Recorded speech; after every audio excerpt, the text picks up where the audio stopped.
Today we are making some vegan broccoli cheddar soup and Italian wedding soup, both of which are super easy to make and are absolutely some of the most comforting meals you could ever dream of. Perfect for this time of year, so let's get it going. And for both of these, the hardest and most time-consuming part is prepping the veggies. I'm going to be using shallots, but you could totally use onions. But after we chop up some carrots, celery, shallots, and garlic, it is easy street. For the broccoli cheddar, I'm going to grate some carrots. You could chop them into coins, but I like the texture of the grated stuff. I'm also taking a shortcut and just using some bagged broccoli so I don't have to deal with all the big bulky stems. I'm also just going to break some of these bigger pieces up into smaller bite-sized pieces to avoid getting a whole mouthful of broccoli. Now to make the broccoli cheddar soup extra decadent, we're going to whip up a quick cashew cream by soaking 1 cup of cashews in some boiling water for about 15 minutes and then draining and adding them to a high-speed blender with 1 cup of unsweetened plant milk and then blending until silky smooth. And now that everything is prepped, it's time to make the soup. So let's get a Dutch oven or a similar type of pot, and we're going to add 1 tablespoon of vegan butter and let that melt over medium heat.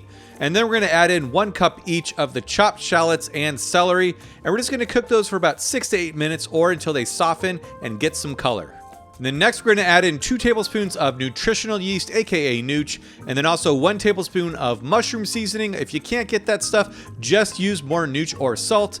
And then we're going to toss in 4 cloves of minced garlic, stir that around for a minute, get everyone nice and coated, and then add in 4 tablespoons of vegan butter, toss that around to melt the butter, and then once that's melted, we're going to add in 5 tablespoons of flour, 1 or 2 at a time, and then stir to combine. And once that's all in there, cook off the raw flour for 1 minute, and then we're going to add in 3 cups of vegan chicken broth, but you can totally use veggie broth as well. So add in that broth a cup or so at a time and whisk to incorporate. Next, let's whisk in 1 cup of unsweetened plant milk as well as 1 cup of the cashew cream.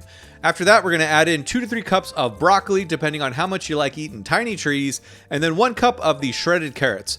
Now stir those around, and if your soup is feeling a bit thick, you can add in a bit more plant milk, but once it's feeling right, we want to bring this up to a heavy simmer and cook those vegetables to your desired doneness, which depending on how crunchy or soft you like it, this can be anywhere from 8 to 15 minutes.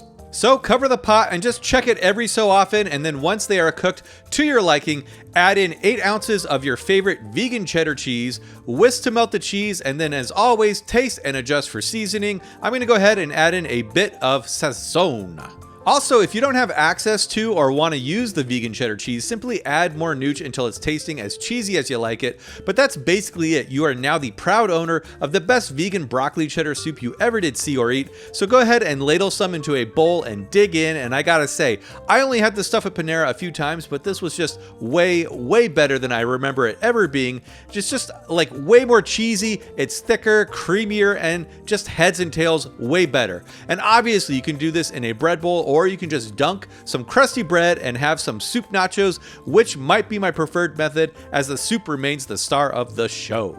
And then next up is our Italian wedding soup, which has nothing to do with nuptials and is more so about how the meat and veggies in the dish work so harmoniously together. And since we are making meatballs with plants, well, even better. Speaking of meatballs, let's make some. I'm going to start off with 8 ounces each of plant-based beef and sausage. Then next, a 1/4 cup of unsweetened plant milk, a 1/4 cup of fresh Italian parsley chopped up, 1 medium shallot that's been diced, about a 1/3 cup or so, and then 3 to 4 cloves of minced garlic, 1 tablespoon of Italian seasoning, 2 tablespoons of nooch, and then a 1/3 cup of breadcrumbs and a few shakes of red pepper flakes. Get in there with clean hands and mix it all up, and you should have 1 big meatball that looks something like that. And now a quick note, if you want to make meatballs from scratch with lentils, I have a video for that from a few weeks back, link in description. But now we want to make some meatballs that are on the smaller side, so they should be able to fit on a spoon like so.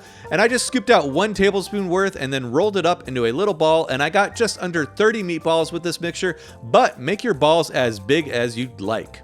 Either way, once your balls are rolled, let's add them to a large skillet, and we just need to cook them over medium-high heat and brown on at least 2 sides of them, about 3 minutes or so per side. And once that's done and they are brown to your liking, remove them and add them to a bowl and reserve for later.